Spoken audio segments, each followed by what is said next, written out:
The Blind Brother by Homer Greene. Chapter 1. Lost in the Mine. The Dryden Mine, in the Susquehanna coal fields of Pennsylvania, was worked out and abandoned long ago. Today, its headings and airways and chambers echo only to the occasional fall of loosened slate, or to the drip of water from the roof. Its pillars, robbed by retreating workmen, are crumbling and rusty, and those of its props, which are still standing, have become mouldy and rotten. The rats that once scampered through its galleries deserted it along with humankind, and its very name, from long disuse, has acquired an unaccustomed sound.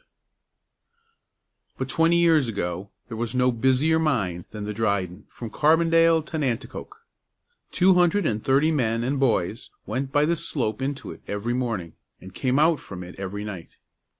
They were simple and unlearned, these men and boys, rugged and rude, rough and reckless at times, but manly, heroic, and kind-hearted.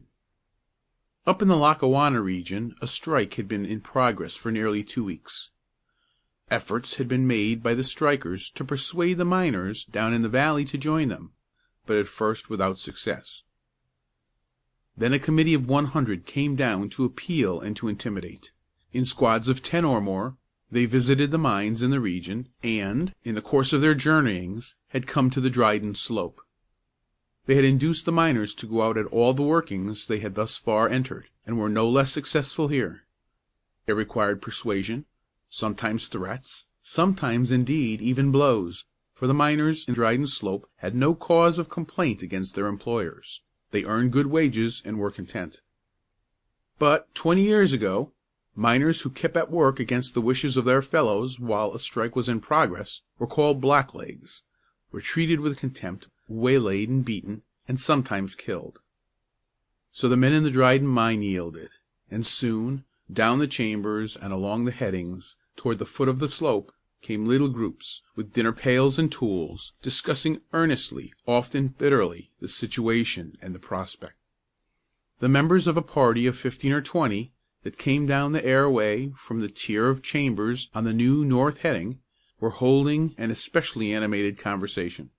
Fully one half of the men were visiting strikers. They were all walking in single file along the route by which the mine cars went. For some distance from the new chambers the car track was laid in the airway. Then it turned down through an entrance into the heading, and from that point followed the heading to the foot of the slope. Where the route crossed from the airway to the heading, the space between the pillars had been carefully boarded across, so that the air current should not be turned aside, and a door had been placed in the boarding to be opened whenever the cars approached, and shut as soon as they had passed by. That door was attended by a boy. To this point the party had now come, and one by one filed through the opening, while Bennie, the door boy, stood holding back the door to let them pass. "Ho, Jack! Tak the door boy wi' ye!" shouted someone in the rear.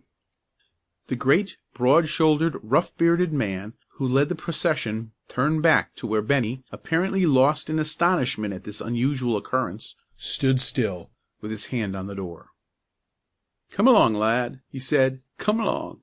Ye'll have a great play spell noo." "I can't leave the door, sir," answered Bennie. "The cars will be comin' soon."